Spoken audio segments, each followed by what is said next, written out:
Gold, trusted gold buyers. మీరు తాకట్టు పెట్టిన బంగారాన్ని విడిపించి ఈ రోజు ఉన్న మార్కెట్ ధరకు కొనబడను. వెల్కమ్ టు న్యూస్ అండ్ నిజాలు. This is Lumbini. US and Iran war crisis ఇంకా కొనసాగుతూనే ఉంది. యుద్ధ వాతావరణం ఉంది. అండ్ దీనికి తోడు ఇప్పుడు Saudi Arabia, Turkey and Pakistan ఈ మూడు నేషన్స్ కూడా కలిపి ఒక ప్యాక్ట్ అంటే ఒక అగ్రిమెంట్ సైన్ చేసుకున్నాయి. అంటే ఏ ఒక్క దేశం మీద, మా ముగ్గురులో ఏ ఒక్క దేశం మీద కూడా అటాక్ జరిగితే మా ముగ్గురు మీద జరిగినట్టుగా మేము పరిగణిస్తాము అని చెప్పేసి. సో ఇలాంటిదే మనకు నేటో అని కూడా ఒకటి ఉందన్నమాట. దాంట్లో 32 నేషన్స్ ఉన్నాయి. యాక్చువల్లీ దీంట్లో ఉన్న టర్కీ కూడా దాంట్లో ఒక మెంబర్ అనమాట. సో దీని ఇంప్లికేషన్స్ ఏముంటాయి అండ్ మోస్ట్ ఇంపార్టెంట్ గా ఇప్పుడు వీళ్ళు పేపర్ మీద సైన్ చేసిన ప్యాక్ట్ వల్ల వాళ్ళకి నిజంగానే సెక్యూరిటీ వస్తుందా అండ్ సౌదీ అరేబియా యుఎస్ మీద నమ్మకం కోల్పోయి ఈ ప్యాక్ట్ ని సైన్ చేస్తుందా, వీటి గురించి క్లియర్ గా డిస్కస్ చేద్దాం. ఈ రోజు మనతో జాయిన్ అవబోతున్నారు senior journalist and also geopolitical analyst Suresh Kochari sir మనతో పాటున్నారు. Let's talk to him. Hello sir, నమస్తే. సో డిఫరెంట్ ఇండికేషన్స్ ఇస్తున్నట్టుగా కనిపిస్తుంది ఈ ప్యాక్ట్ అండ్ మోస్ట్ ఇంపార్టెంట్ గా ఇరాన్ వచ్చేసి ఫైరింగ్ అనేది ఇవన్నీ కూడా కంటిన్యూ అవుతున్నాయి. అండ్ అలాగే ఈ మూడు నేషన్స్ ఏవైతే ప్యాక్ సైన్ చేశాయో, సో ఇరాన్ అనేది స్పెసిఫిక్ గా మెన్షన్ చేయకపోయినా నిజంగానే టార్గెట్ చేసింది వీళ్ళు ఇరానేనా, అండ్ సౌదీ అరేబియా కూడా యుఎస్ మీద నమ్మకం కోల్పోయి ప్యాక్ సైన్ చేయాల్సి వచ్చింది అనేది మేజర్ గా వినిపిస్తుంది sir. Actually Saudi Arabia and పాకిస్తాన్కి ఒక పాత ఒప్పందం ఉండే, అది మొన్న రెన్యూ చేశారు. ఆ ఒప్పందంలో కూడా నేటో ఆర్టికల్ 5లో ఒక నేటో ప్యాక్ట్లో ఒకటి ఉంది, an attack on one NATO nation is attack on everybody. Right. కానీ భారతదేశం పాకిస్తాన్ మీద దాడి చేసినప్పుడు సౌదీ అరేబియా రాలేదు, వాళ్ళ రెస్క్యూ టర్కీ వచ్చింది. అఫ్ కోర్స్ ఇండైరెక్ట్గా వాళ్ళు డ్రోన్స్ పంపించారు, వాళ్ళ పర్సనల్లీ పంపించారు, కానీ అప్పుడు టర్కీకి పాకిస్తాన్కి ఏ ఒప్పందం లేదు. సో ఇది ఒక సౌదీ అరేబియా చేస్తున్న అగ్రిమెంట్. ఇది పాకిస్తాన్కి దీంట్లో ఇంట్రెస్ట్ ఎక్కువ ఏం లేదు, డబ్బులు వస్తుంది అంతే. మూడవది టర్కీ, వాళ్ళొక major military power, NATO military power. In fact second largest నేటోలో మిలిటరీ పవర్ యుఎస్ తర్వాత ఈజ్ టర్కీ. 4 లక్షల మంది సైనికులు ఉన్నారు. Huge military infrastructure, manufacturing infrastructure and drone manufacturing. So Turkey interest ఉంది. పాకిస్తాన్ ఏమో డబ్బులు లేవు, కానీ వాళ్ళు ఏదైనా అమ్మడానికి రెడీగా ఉన్నారు. న్యూక్లియర్ అయితే అమ్మలేరు, ఎందుకంటే న్యూక్లియర్ కీ యుఎస్ దగ్గర ఉంది. వాళ్ళు ఇవ్వరు పాకిస్తాన్కి, వాళ్ళు లాక్ చేసి పెట్టేసి వాళ్ళ దగ్గర పెట్టుకున్నారు. ఈ ఒప్పందం ఎందుకు చేశారు? మనం ఇవాళ పొద్దున కొన్ని రిపోర్ట్స్ చూసాం. ఇరాన్ వార్నింగ్ ఇస్తున్నారు సౌదీ అరేబియాకి, మీకు ఎవరైనా, మీరు ఎవరితోనా సంతకం పెట్టుకోండి, మిమ్మల్ని ఎవరు కాపాడడానికి రారు, మీరు అమెరికా దగ్గర నుంచి నేర్చుకున్నారు. ఈ అన్ని గల్ఫ్ స్టేట్స్లో అమెరికన్ బేసెస్ ఉన్నాయి, ఎయిర్ ఫోర్స్ బేస్ ఉన్నాయి, అండ్ బహ్రెయిన్లో వాళ్ళ నేవల్ బేస్ ఉంది. కానీ ఏ దేశం మీద దాడి చేసినా కానీ అమెరికా మళ్ళీ అక్కడి నుంచి ఇరాన్ మీద దాడి చేయలేదు. So they didn't protect. Saudi Arabia మీద మిసైల్ పడుతున్నప్పుడు సౌదీ వాళ్ళ సిస్టమ్స్ యూజ్ చేసుకున్నారు. యుఏఈ మీద దాడి జరిగినప్పుడు వాళ్ళు ఇజ్రాయెల్ ఐరన్ డోమ్ సిస్టమ్ తెచ్చుకొని ఇజ్రాయలీస్ని వాడుకున్నారు. అక్కడ ఇజ్రాయలీ ఆర్మీ వాళ్ళు వచ్చి కూర్చున్నారు యుఏఈలో. సో యుఎస్ ఎవరిని కాపాడలేదు. ఇది యుఎస్కున్న ఒక పర్పెచువల్ ప్రాబ్లం. వాళ్ళు నేటోతోనే ఇదే ప్రాబ్లం అంటున్నారు, మేము మిమ్మల్ని ఇన్ని సంవత్సరాలు కాపాడుకుంటూ వచ్చాం, మా డబ్బులు ఖర్చు అవుతుంది, మీరు చాలా తక్కువ ఖర్చు పెడుతున్నారు, 1% ఆఫ్ జీడిపి, 2% ఖర్చు పెడుతున్నారు, 5% చేయకుంటే మేము అసలు అటు పక్కనకే రాము, we won't come anywhere near NATO అని చెప్పారు. నేటోతో చాలా పెద్ద గొడవ నడుస్తుంది ట్రంప్కి. ఫ్రాన్స్ కానీ జర్మనీ కానీ వీళ్ళ యూకేతో కూడా మీరేం ఖర్చు పెట్టి మీరేం చేయట్లేదు, మీరు హెల్ప్ అడిగితే హెల్ప్ ఇవ్వట్లేదు, NATO is a useless organisation, అది ఇది అని చెప్పి ఆయన చాలా మటుకు తిట్టారు. ఇప్పుడు వెస్ట్ ఏషియాలో ఒక షిఫ్ట్ జరుగుతుంది. అంటే మీరు ఆలోచించండి, ఇదే పాకిస్తాన్ ఇరాన్తోని నెగోషియేట్ చేస్తున్నారు. ఇదే పాకిస్తాన్ ఇరాన్తో ఒక బార్డర్ ఉంది. ఇదే టర్కీకి సౌదీతో బార్డర్ ఉంది, ఇరాన్తో బార్డర్ ఉంది. ఇప్పుడు చెప్పండి ఏం జరుగుతుంది రేపు?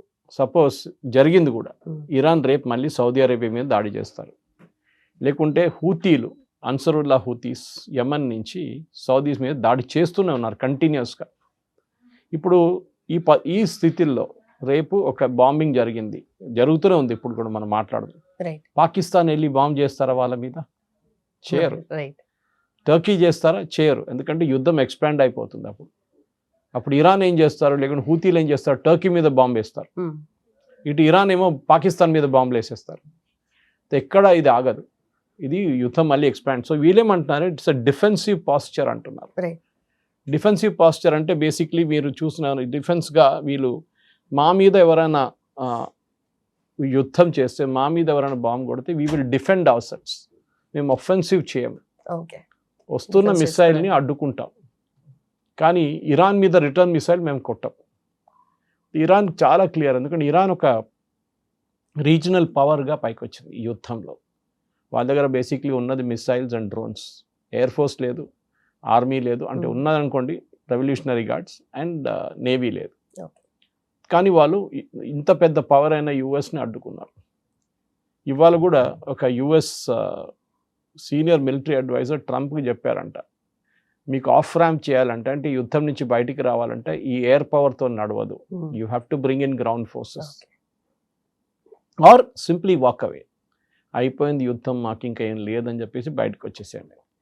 ఇప్పుడున్న పరిస్థితుల్లో మనం అర్థం చేసుకోవాలంటే గల్ఫ్లో రెండు వైపు నుంచి ఒక అలయన్స్ ఫామ్ అవుతుంది. మీకు గుర్తుంటుంది, సౌదీ అరేబియా మొన్ననే యుఎస్తోనే ఒక న్యూక్లియర్ డీల్ సైన్ చేశారు, ఒక న్యూక్లియర్ పవర్ ప్లాంట్ సెటప్ చేయడానికి. అది ఇప్పుడు యుఎస్ కాంగ్రెస్లో పడింది.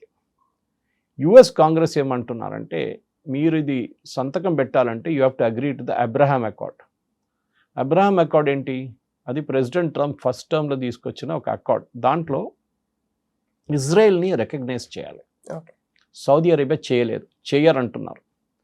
ఆ పరిస్థితుల్లో అది అమెరికన్ కాంగ్రెస్ నుంచి అది పాస్ కాదు.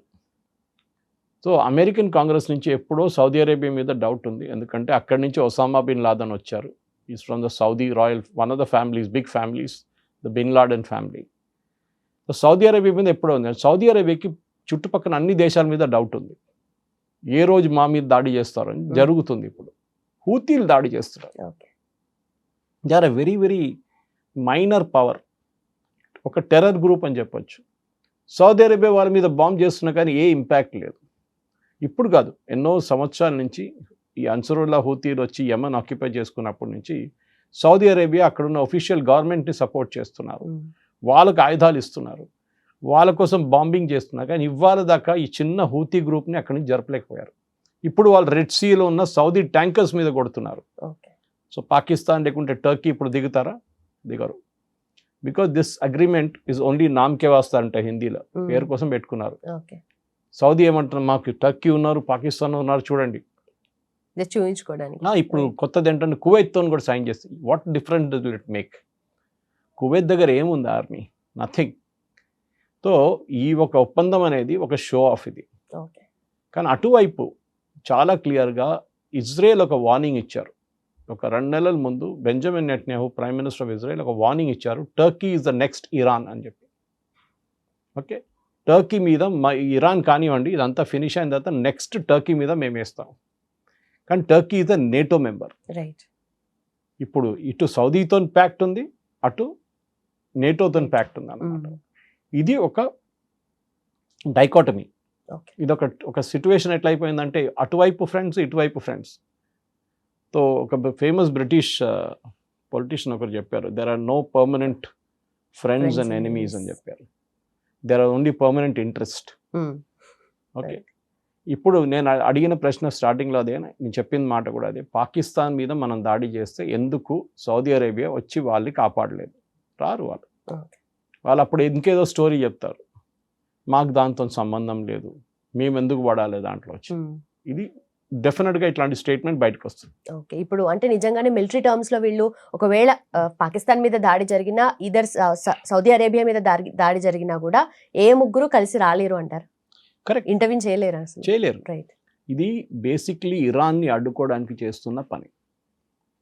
ఇరాన్ రేపు సౌదీ అరేబియా మీద ఇప్పుడు కాకుండా పెద్ద అసాల్ట్ జరిగితే ఎవరు కాపాడుతారు? యుఎస్ రారు. ఇప్పుడు కూడా చూసాం, అరామ్కో మీద మొన్న కూడా అటాక్ జరిగింది, హూతీలది. ఎవరు కాపాడుకున్నారా వాళ్ళని? యుఎస్ బేసెస్ ఎందుకు పెట్టుకున్నారు గల్ఫ్లో? జీసీసీ కంట్రీస్లో యుఎస్ బేసెస్ వాళ్ళ ప్రొటెక్షన్ కోసం పెట్టారు. అంటే అమెరికా ఏం చెప్పారు, మాకు ల్యాండ్ ఇవ్వండి, మాకు డబ్బులు ఇవ్వండి, మేము ఒక పెద్ద బేస్ మీ దగ్గర పెట్టేస్తాం, ఒక 10-15 ఎయిర్క్రాఫ్ట్లు, లేకుండా 30 ఎయిర్క్రాఫ్ట్లు, ఒక 5,000 మంది సర్వీస్ పర్సనల్ అందరు ఉంటారు. ఒక అమెరికన్ సిటీ లాగా ఉంటుంది. సో ఖతర్లో అలూద్ బేస్ ఉంది, it's the biggest base out side US. 8,000 మంది service men and service women ఉన్నారు, హండ్రెడ్స్ ఆఫ్ ఎయిర్క్రాఫ్ట్.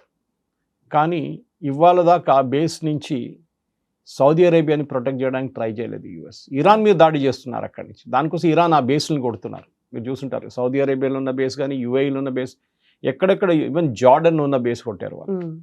3 చనిపోయారు దాంట్లో అమెరికన్ సర్వీస్ బేస్. ఇరాన్ భయపడి తీసుకొచ్చిన అగ్రిమెంట్ ఇది. ఓకే. అదే టైంలో it's no confidence in US.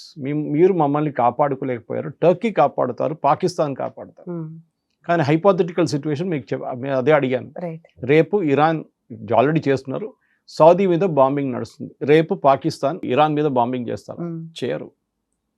అంటే ఇరాన్ నేబర్, ఇరాన్ మళ్ళీ అటువైపు మిసైల్ కొట్టడం మొదలు పెడతారు. ఇస్లామాబాద్ మీద, కరాచీ మీద, రావల్పిండి మీద, వాళ్ళు అక్కడ బాంబింగ్ స్టార్ట్ చేస్తారు. ఇక్కడ కొడుతున్నట్లనే ఒక గల్ఫ్ నేషన్గా ట్రీట్ చేసుకుంటారు. బేసికలీ అదొక Islamic NATO. They trying to build like in Islamic NATO. అది ఎగ్జాజరేషన్ అయిపోతేమో కదా సార్. అంటే we have like more than almost 57 countries ఉన్నాయి కదా సార్ ఇస్లామిక్ వరల్డ్ అంటే. అందరూ ఒకరితో ఒకరు మాట్లాడారు. ఇదే సౌదీ అరేబియా టర్కీ ఒక పెద్ద గొడవ జరిగింది. వాళ్ళ ఎంబసీలో ఒక సౌదీ డిసిడెంట్ని సౌదీ సీక్రెట్ ఏజెంట్స్ చంపేశారు ఇస్తాన్బుల్లో. అది పెద్ద అక్విజేషన్ అయింది. దాని తర్వాత అప్పుడు టర్కీ అన్నారు, మా ల్యాండ్లో వచ్చి మీరు మీ ఒక డిసిడెంట్ పొలిటీషియన్ / జర్నలిస్ట్ / యాక్టివిస్ట్ని చంపారు. అప్పుడు we will not have any more relations with you అని చెప్పి అప్పుడు టర్కీ ధమ్కి ఇచ్చారు సౌదీ అరేబియా. సో వీళ్ళ నడిమిట్లో ఏ సంతకం పెట్టినా, ఏ ఒప్పందం చేసినా దానికి ఏ విలువ లేదు. ఆ పేపర్ కూడా విలువ ఉండదు. ఇది ఓన్లీ పబ్లిక్ పాస్చరింగ్.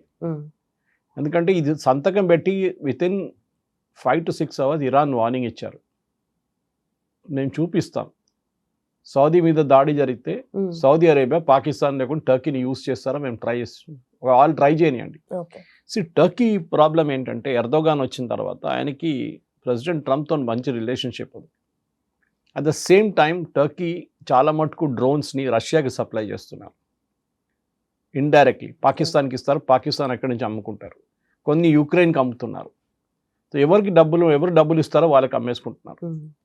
యుఎస్కి భయం ఏంటంటే ఈ పాకిస్తాన్ దగ్గర ఉన్న న్యూక్లియర్ టెక్నాలజీ రేపు వాళ్ళు సౌదీ అరేబియాకి అమ్ముతారో లేదో అని భయం ఉంది వాళ్ళకి. పాకిస్తాన్ ఇస్ బ్యాంక్రప్ట్, డబ్బులు లేవు వాళ్ళ దగ్గర. 2 వారాలకు కావాల్సిన క్రూడ్ ఆయిల్ కొనడానికి ఉన్న డబ్బులు కూడా లేవు. ఆ పరిస్థితులు వీళ్ళేమనుకున్నారు, ఈ నెగోషియేషన్స్ చేస్తే ఖత్తర్ కానీ సౌదీ అరేబియా కానీ సింపతి తీసుకొని వాళ్ళకి కొంచెం డిస్కౌంట్లో లేకుంటే ఫ్రీగా ఆయిల్ ఇస్తారనుకున్నారు. వాళ్ళు బిజినెస్ వాళ్ళు, సౌదీ అరేబియా కానీ ఖత్తర్ కానీ కువైత్ కానీ బహ్రెయిన్ కానీ ఒమాన్ ఎవరైనా కానివ్వండి, they will not agree to it. Okay. So ఈ పరిస్థితుల్లో సౌదీ అరేబియా ఏమంటున్నారు, మేము ఇస్లామిక్ వరల్డ్ లీడర్, మేము 2 of the holiest sites of Islam, Mecca and Medina మా దగ్గర ఉంది. టర్కీ ఏమంటున్నారు, World War I దగ్గర దాకా మా ఖలీఫేట్ మా దగ్గర ఉండే, we were the caliphate of the Muslim world, మేము లీడర్షిప్ పొజిషన్ అస్యూమ్ చేస్తాం. ఇప్పుడు వీళ్ళ నడిమిట్లోనే మీరు చెప్పినట్లు 59 దేశాల నడిమిట్లోనే ఒక ఆల్మోస్ట్ 40 దేశాలకు వీళ్ళతో ఎవరితో సంబంధం ఉండదు. వాళ్ళు పని చూసుకుంటున్నారు. మొహమ్మద్ బిన్ సల్మాన్ ప్రాబ్లం ఏంటంటే సౌదీ అరేబియాలో ఆయన సౌదీ అరేబియాని ఒక యూరోప్ లాగా కన్వర్ట్ చేయడానికి ట్రై చేస్తున్నారు. ఇప్పుడు దుబాయ్ లాగా, ఫర్ ఎగ్జాంపుల్ మీరు దుబాయ్కి వెళ్తే మీకు డౌట్ వస్తుంది, is it Dubai or is it Thailand అని. ఓకే, అక్కడ మీకు బుర్కాలు కనిపించవు, ఏముండదు అక్కడ. It's almost like a European city or even like walking in Bangkok అనమాట. అంత మోడర్నైజ్ చేసేసారు దుబాయ్ని. ఒక టూరిజం డెస్టినేషన్గా, ఒక ఇన్వెస్ట్మెంట్ డెస్టినేషన్గా, ఒక అకాడమిక్ డెస్టినేషన్గా షార్జాని మార్చారు. So the United Arab Emirates వాళ్ళు తీసుకొచ్చిన ఒక ఏం చెప్తారు బిజినెస్ మోడల్ని సౌదీ అరేబియా రెప్లికేట్ చేయడానికి ట్రై చేస్తున్నారు. అది వాళ్ళతో కావట్లేదు. ఎందుకంటే ఎంత చేసినా కానీ Saudi Arabia still considered Islamic nation. వేరే అదే మాట మీరు యూఏఈ దగ్గర విన్నారు. మీరు ఎప్పుడు యూఏఈలో ఇస్లామిక్ నేషన్ అని షరియా అని అట్లా ఎక్కడ ఏముండదు. అక్కడ దే వెరీ వెరీ మోడర్న్. అక్కడ బ్యాబ్ స్వామినారాయణ మందిర్ ఉంది అక్కడ. నేను దుబాయ్కి వెళ్ళినప్పుడు అక్కడ వెళ్ళాను, అబుదాబీలో. They have everything. సో వాళ్ళకి ఎవరితోని ఏ ప్రాబ్లం లేదు. వాళ్ళకి ఏంటంటే ఒట్టి మా దగ్గర పెట్టుబడి పెట్టండి, మా దగ్గర ఇన్వెస్ట్ చేయండి, మా దగ్గర సర్వర్ ఫార్మ్స్ పెట్టండి, మా దగ్గర డేటా సెంటర్స్ పెట్టండి, మా దగ్గర ఐటీ కంపెనీలు పెట్టండి. ఇదే వాళ్ళకి కావాలి. దుబాయ్ స్టేబుల్గా ఉన్నారు వాళ్ళు. కానీ ఈ అటాక్లో దుబాయ్ మీద కూడా అటాక్ జరిగింది. మనకు తెలిసిందే ఫస్ట్ అటాక్ వాళ్ళ ఎయిర్పోర్ట్ మీద జరిగింది, which is one of the biggest airports in the world transit చూస్తే 75 million passengers. ఇప్పుడు ఏం జరిగింది, దాంతో వాళ్ళకి యుఎస్ మీద కాన్ఫిడెన్స్ పోయింది. యుఎస్ బేస్ అబుదాబీలో ఉన్న బేస్ మీద కాన్ఫిడెన్స్ పోయి వాళ్ళు ఇజ్రాయెల్ని తెచ్చుకున్నారు. ఇజ్రాయెల్ అండ్ యుఏఈ వాళ్ళకి ఒక అబ్రహాం అకార్డ్ సైన్ చేశారు, వాళ్ళు రికగ్నైజ్ చేస్తారు. మోస్ట్ ప్రాబ్లీ మిలిటరీ అసిస్టెన్స్ కూడా ఇస్తున్నారు, ఆల్రెడీ ఐరన్ డోమ్ తీసుకొచ్చారు. ఓకే. ఇప్పుడు భారతదేశం యుఏఈ కూడా ఒక సంతకం పెట్టారు, డిఫెన్స్ ప్యాక్ట్ సైన్ చేశాం మనం. సో మీరు ఇట్లానే యాడ్ చేసుకోండి, India UAE defence pact, UAE Israel defence pact, మనకు ఆల్రెడీ ఇజ్రాయెల్తో సంబంధాలు ఉన్నాయి. ఇప్పుడు ఇంకొక ట్రయోక్ అక్కడ తయారవుతుంది. ఓకే. సో దీంట్లో అన్ని ఇస్లామిక్ నేషన్స్ వెళ్తారంటే సౌదీ అరేబియా వైపు వెళ్ళరు. కొంతమందికి టర్కీ నచ్చరు, వాళ్ళకి they was huge doubt on Turkey. అదే టైంలో కొంతమందికి సౌదీ అరేబియా నచ్చదు. ఇరాన్ అయితే ఒక షియా నేషన్. ఇరాన్ వీళ్ళందరూ నడిమిట్లో ఆడుకుంటున్నారు, వీళ్ళు నువ్వు ఎక్కువ మాట్లాడితే నీ మీద బాంబు వేసేస్తాను. Though they are becoming a de facto power of Middle East. Saudi Arabia power తగ్గిపోతుంది. This agreement is purely to bring Saudi Arabia back అన్నమాట. అంటే మా దగ్గర పవర్ ఉంది, మా దగ్గర ఆర్మీ ఉండలేదేమో, కానీ టర్కీ లాగా 4 లక్షల మంది ఆర్మీ మా దగ్గర లేదు. టర్కీ లాంటి షిప్ బిల్డింగ్ కానీ మిగతా మిలిటరీ ఇన్ఫ్రాస్ట్రక్చర్ తయారు చేయడంలో మా దగ్గర ఉండదు, ఫెసిలిటీ లేదు. డ్రోన్ ఫెసిలిటీస్ తయారు చేయడంలో లేదు, కానీ వీ హ్యావ్ మనీ. రైట్. ఇప్పుడు సౌదీ దగ్గర మనీ ఉంది, టర్కీ దగ్గర మీరు అన్నట్టుగా మిలిటరీ టెక్నాలజీ ఉంది, అండ్ పాకిస్తాన్ దగ్గర మిలిటరీ మ్యాన్ పవర్ ఉంది. సో ఇప్పుడు ఏ రకంగానూ వీళ్ళు ఒక పవర్ఫుల్ నేను హైపోథెటికల్ సిచ్యువేషన్ చాలా చెప్పాను. ఇది ఒక స్టేట్మెంట్ ఆఫ్ ఇంటెంట్ అంతే. రైట్. యుఎస్కి బేసిక్లీ చూపించడానికి మీ మీద నమ్మకం లేదు, మేము ముగ్గురు చూసుకుంటాం మా పని.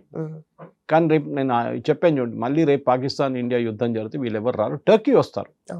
అది ఒప్పందం ఉందో లేదో కానీ టర్కీ సప్లై చేస్తారు. బికాస్ టర్కీ హ్యాస్, దానికోసం టర్కీ పాకిస్తాన్ ఆపరేషన్ సింధూర్లో హెల్ప్ చేసిన తర్వాత మన దగ్గర ఒక గ్రౌండ్ హ్యాండ్లింగ్ కంపెనీ ఉండే టర్కీది. వాళ్ళు మొత్తం ఆల్మోస్ట్ ఆల్ మేజర్ ఎయిర్పోర్ట్స్లో గ్రౌండ్ హ్యాండ్లింగ్ వాళ్ళు చేస్తుంటే, అంటే మీ బ్యాగేజ్ హ్యాండిల్ చేయడంలో, మీ సెక్యూరిటీ క్లియరెన్సెస్లో, అంటే not the CISF kind of security, మిగతాది.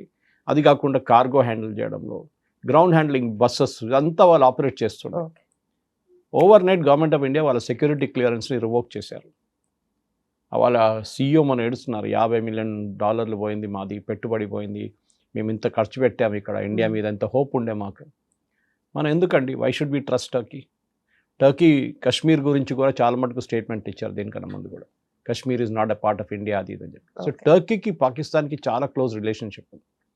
టర్కీ లేనిది పాకిస్తాన్ దగ్గర ఉంది, పాకిస్తాన్ దగ్గర లేని టర్కీ దగ్గర ఉంది, which is military manufacturing Turkey దగ్గర ఉంది. పాకిస్తాన్ దగ్గర న్యూక్లియర్ పవర్ ఉంది, కానీ వాళ్ళ దగ్గర మ్యానుఫ్యాక్చరింగ్ లేదు. ఈ డ్రోన్లు ఫర్ ఆపరేషన్ సింధూర్లో మన వైపు యూజ్ చేసిన డ్రోన్స్ అండ్ మిసైల్స్ టర్కీ దగ్గర నుంచి వచ్చింది. సో రేపు కూడా వీళ్ళ రిలేషన్షిప్ కంటిన్యూ అవుతుంది. అట్లా ఇంకొక యుద్ధం జరిగినప్పుడు టర్కీ వాళ్ళు ఉంటారు దాంట్లో. So we should factor that in అన్నమాట. పాకిస్తాన్ దగ్గర డ్రోన్స్ లేవు అది కాదు, పాకిస్తాన్ టర్కిష్ డ్రోన్స్ తెచ్చుకుంటారు. ఓకే, కానీ ఇరాన్ సంగతి ఏంటి? Because the entire thing revolves down to what is Iran. Iran ఏం చేస్తారు?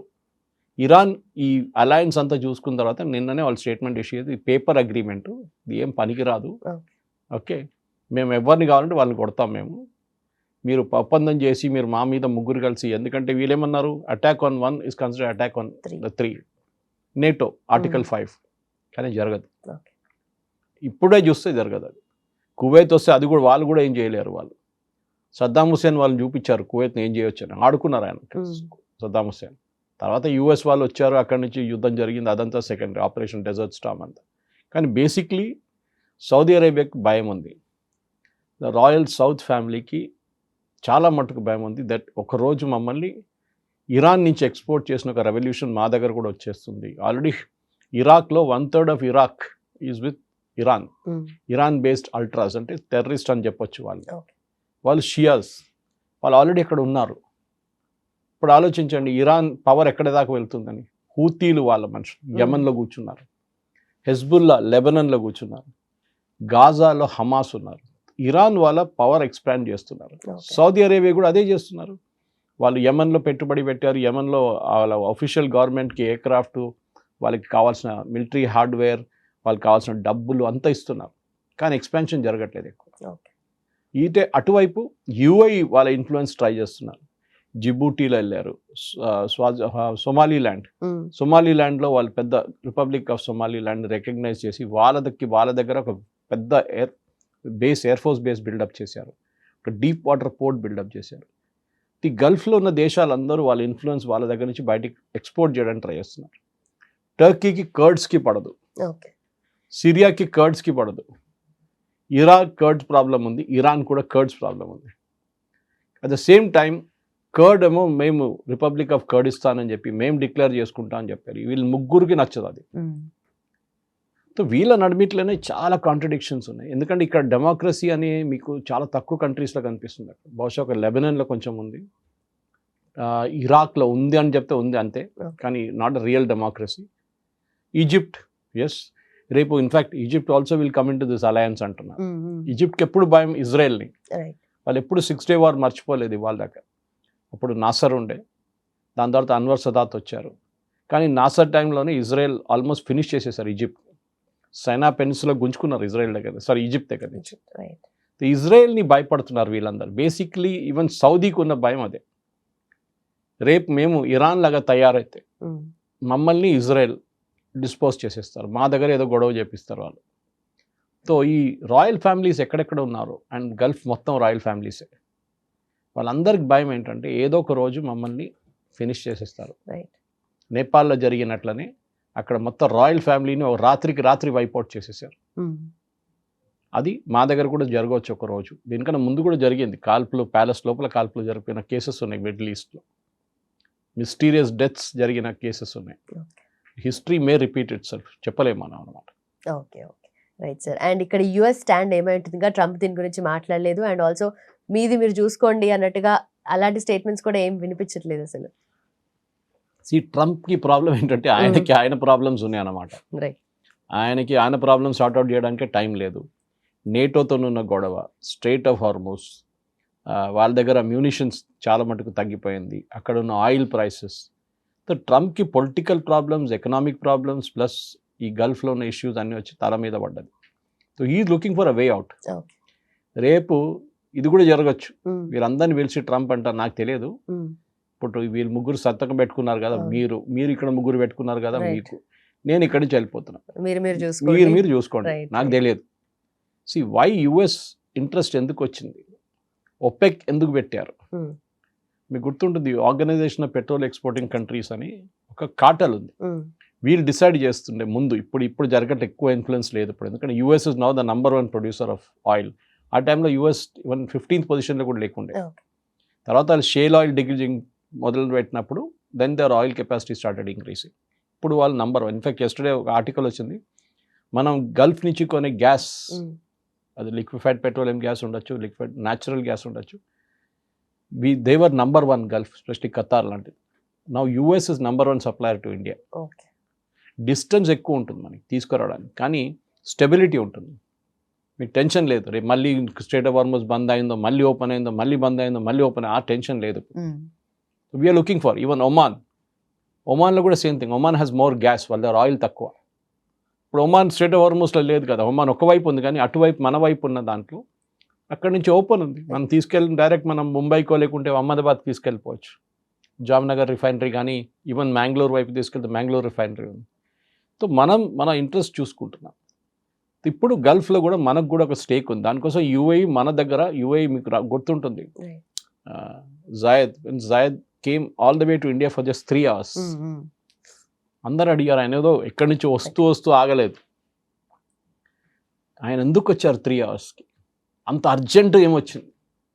ఆయనకు ప్రాబ్లం ఉండే అక్కడ. He also had a security issue. ఆయనకు అష్యూరెన్స్ ఉండాలి, రేపు ఏమైనా జరిగితే మమ్మల్ని కాపాడుకోండి, ఎందుకంటే మేము 7 ఎమిరేట్స్లో ఉన్నాం. ఓకే, అక్కడ each one has his own prince, కానీ ఓవరాల్ ఒక గవర్నింగ్ కౌన్సిల్ ఉంది వాళ్ళకి. సో దానికోసం తర్వాత మోదీ గారు వెళ్ళినప్పుడు, మోదీ గారు కూడా 3 hours వెళ్ళారు అక్కడ. మన 2 months ఒప్పందం చేశారు, సెక్యూరిటీ ప్యాక్ట్ చేశారు. అది ఇజ్రాయెల్తో ఒక ప్యాక్ట్, అటువైపు యూఏఈతో. మీరు ఆలోచించండి, ఒక ఇస్లామిక్ నేషన్ ఇజ్రాయెల్ని రికగ్నైజ్ చేయడం అంటే ఎంత పెద్ద ప్రాబ్లం ఉండొచ్చు ఆ దేశానికి, కానీ యూఏఈ దానికి ఈజీగా అడ్డుకున్నారు, నో ప్రాబ్లం. వాళ్ళు అన్నారు, మా సెక్యూరిటీ మేము చూసుకోవాలి. అది చూడండి, ఇంగ్లీష్లో అంటారు, even you can do a deal with the devil అంటారు, అట్లా అన్నమాట. అది మన దగ్గర మన ఆర్మ్స్ కొనుక్కుంటారు ఇప్పుడు చెప్తున్నారు, మన దగ్గర ఉన్న మిసైల్స్ కానీ డ్రోన్స్ కానీ. ఎందుకంటే ఖర్చు చాలా ఎక్కువ, యూఎస్ దగ్గర నుంచి కొంటే ఖర్చులు ఎక్కువ, చైనా దగ్గర నుంచి కొంటే రిలయబిలిటీ తక్కువ. రేపు చైనా ఇస్తారో లేదో తెలియదు. రష్యా దగ్గర ఇప్పుడు వెళ్ళలేము, వాళ్ళ మిలిటరీ ఇన్ఫ్రాస్ట్రక్చర్ మొత్తం కంప్లీట్గా అండర్ ప్రెషర్. ఒక రిలయబుల్ సోర్స్గా ఇండియా నుంచి తీసుకోవచ్చు. ఇప్పుడు ఇజ్రాయెల్ ఏమంటారు, మా మిసైల్ ఫ్యాక్టరీస్ ఇండియాలో ఉన్నాయి, డ్రోన్ ఫ్యాక్టరీస్ ఇండియాలో ఉన్నాయి, మాది 3-4 కంపెనీలు మా దగ్గర ఇండియాలో ఇప్పుడు తయారు చేస్తున్నారు, మీరు వాళ్ళ దగ్గర నుంచి కొనుక్కోండి, okay and you will get it at 1/4 of the cost which US is giving. ఒక పేట్రియట్ మిసైల్ యుఎస్ నుంచి ఒక డ్రోన్ని కొట్టడానికి $1 మిలియన్ కాస్ట్. వాళ్ళు పంపిస్తున్న డ్రోన్ $20,000 నుంచి $30,000. ఆలోచించండి, అక్కడే పోయింది ఎకనామిక్ ఆఫ్ స్కేల్. సో ఇప్పుడు ఇజ్రాయెల్ దగ్గర నుంచి చాలా మటుకు యుఏఈ వాళ్ళ టెక్నాలజీ, ఎందుకంటే యుఏఈ కావాల్సింది ఏంటంటే హెల్త్ కేర్ టెక్నాలజీ కావాలి, వాళ్ళకి మిలిటరీ టెక్నాలజీ కావాలి. అది వాళ్ళ దగ్గర పెట్టుబడి పెట్టి కంపెనీలు పెడితే కూడా they are more than happy. Right. Israeli companies పిలిపించుకుంటున్నారు వాళ్ళు. And Israel has the largest number of active startups in the world అన్నమాట. అది స్పెషలీ హెల్త్ కేర్, అగ్రికల్చర్ అక్కడ కూడా యూఏఈ చూస్తున్నారు. Something very similar desert like situation ఉంది ఇజ్రాయెల్లో కూడా, కానీ వాళ్ళు ఎట్లా కన్వర్ట్ చేసుకున్నారు దాన్ని. వన్ ఆఫ్ ద చాలా మటుకు మోస్ట్ ప్రొడక్టివ్ అగ్రికల్చర్ నేషన్స్ లోకంలో ఎక్కడైనా చూసినా కానీ. చంద్రబాబు నాయుడు గారు కుప్పం తీసుకొచ్చారు వాళ్ళని. ఆయన యునైటెడ్ ఆంధ్రప్రదేశ్ ఉన్నప్పుడు టైంలో, ఉమ్మడి ఆంధ్రప్రదేశ్ ఉన్నప్పుడు ఆయన కుప్పంలో తీసుకొచ్చారు వాళ్ళు, ఇజ్రాయలీ వాళ్ళు. సో ఇజ్రాయెల్ నుంచి టెక్నాలజీ తెప్పించుకోవాలని చెప్పి యూఏఈ ట్రై చేస్తున్నారు. ఇటువైపు సౌదీ చాలా పెద్ద దేశం సైజ్ వైజ్, కానీ వాళ్ళకి సెక్యూరిటీ లేదు, వాళ్ళు భయపడుతున్నారు. Okay, looking over the shoulder అంటారు, ఇప్పుడు ఏం ఇంకా నుంచి ఎవడొచ్చి పొడుస్తాడో తెలియదు మాకు అని చెప్పేసి అదొక ప్రాబ్లం ఉంది. ప్లస్ హ్యాండ్లింగ్ మెక్కా అండ్ మదీనా, ఎందుకంటే ఈ అగ్రిమెంట్ కూడా మక్కాలో సైన్ చేశారు నిన్న. It is very indicative. ఎందుకు ఓకే, వాళ్ళు రియాద్లో సైన్ చేస్తే ఇంకో మాట, మెక్కాలో సైన్ చేశారు. సో బట్ సౌదీ అంటున్నారు మేము ఇంకా డీటెయిల్స్ రిలీజ్ చేయలేదు. యాక్చువల్ బెస్ట్ పార్ట్, ఈ అగ్రిమెంట్ డీటెయిల్స్ ఎక్కడ రిలీజ్ చేయలేదు ఇంకా. ఇప్పుడు బయటకు వస్తుంది అంతా ఊహాగానాలు అనమాట. ఇది attack on one is consider attack on, ఆ స్టేట్మెంట్ అగ్రిమెంట్లో ఇప్పుడు దాకా బయటికి రాలేదు. బట్ ఇది జాయింట్ డిఫెన్స్ అగ్రిమెంట్ గానే చెప్తున్నారు అంతే, అండ్ డిఫెన్సివ్ అగ్రిమెంట్, ఒఫెన్సివ్ కాదంట. So this is a kind of ఒక ఇన్సూరెన్స్ తీసుకున్నారు అంతే. రేపు ఆ ఇన్సూరెన్స్ క్లెయిమ్ సెటిల్ చేస్తారో లేదో మనకు తెలియదు. This is what is going to happen అన్నమాట. Okay right sir. And also talking about Trump again, so midterm elections వస్తున్నాయి కాబట్టి ఆ ప్రెషర్లో ఎక్కువగా ఉన్నాడు కాబట్టి అగైన్ నవంబర్లోనే. సో ఇవన్నిటికి తోడు వీటి యాడ్ అవుతున్నాయి కదా ట్రంప్కి. సో ఏదో ఒక రకంగా దాని నుండి బయటపడాలని చూస్తున్నారు. Trump is desperate. ఆయన సిచ్యువేషన్ చూడండి, ఒకవైపు ఆయుధాలు మ్యూనిషన్స్ తగ్గిపోయింది, patriot missiles almost down to about 700 అంటున్నారు. ఆ 700 డిస్ట్రిబ్యూట్ చేశారు. 700 యూఎస్ దగ్గర లేదు, అది జార్డన్లో ఉన్న బేస్లో ఒక 200 ఉండొచ్చు, యూకేలో ఉన్న బేస్లో ఉండొచ్చు, జర్మన్ బేసెస్లో ఉండొచ్చు, సైప్రస్లో ఉన్న బేస్లో ఉండొచ్చు, మళ్ళీ గల్ఫ్లో ఉన్న బేసెస్. సో యూఎస్ దగ్గర ఉన్న మిసైల్ 200 కూడా ఉండవు. రేపు ఒక రోజుకి ఒక 100 మిసైళ్ళు ఇరాన్ కొట్టారనుకోండి, 100 డ్రోన్లు కొట్టారు, ఎట్లా అడ్డుకుంటారు యూఎస్? వాళ్ళ వార్షిప్ వ్యతిరేకంగా వాళ్ళ వార్షిప్ సైడ్లో పంపిస్తారు, వార్షిప్ ఎదురుగా వాళ్ళ ఎయిర్క్రాఫ్ట్ క్యారియర్ మీద కొడతారు, అడ్డుకోవాలి కదా. So they need to use this missiles. ఇప్పుడు వాళ్ళ దగ్గర ప్రొడక్షన్, కానీ ట్రంప్ అంటున్నారో మా దగ్గర చాలా ఉన్నాయి missiles. But at the same time Pete హెస్గెత్ అంటున్నారు, వాళ్ళ వార్ సెక్రటరీ, చాలా క్లియర్గా వాషింగ్టన్ పోస్ట్ వచ్చిన స్టోరీలో కాదు, పెద్ద ఒక ఆర్గ్యుమెంట్ జరిగింది క్యాంప్ డేవిడ్ క్యాబినెట్ మీటింగ్లో. ప్రెసిడెంట్ ట్రంప్కి కోపం వచ్చింది, why was kept in the dark అని అడిగారు. సో చాలా మటుకు ట్రంప్ మీద ఉన్న ప్రెషర్ ఉంది. ఇప్పుడు వాళ్ళ జనరల్స్ అంటున్నారు వే అవుట్, ఆఫ్ ర్యాంప్ ఉన్నది, ఇస్ ఓన్లీ వేస్ మీరు గ్రౌండ్ ఫోర్స్ కమిట్ చేయాలి, కార్గ్ ఐలాండ్ లాంటి ఐలాండ్ పట్టుకోవాలి, కెషమ్ ఐలాండ్ పట్టుకోవాలి, బందర్ అబ్బాస్ ఆక్యుపై చేయాలి. ఇది చేస్తేనే మీరు ఒక ఈ యుద్ధానికి ఒక ఎండ్ తీసుకురావచ్చు.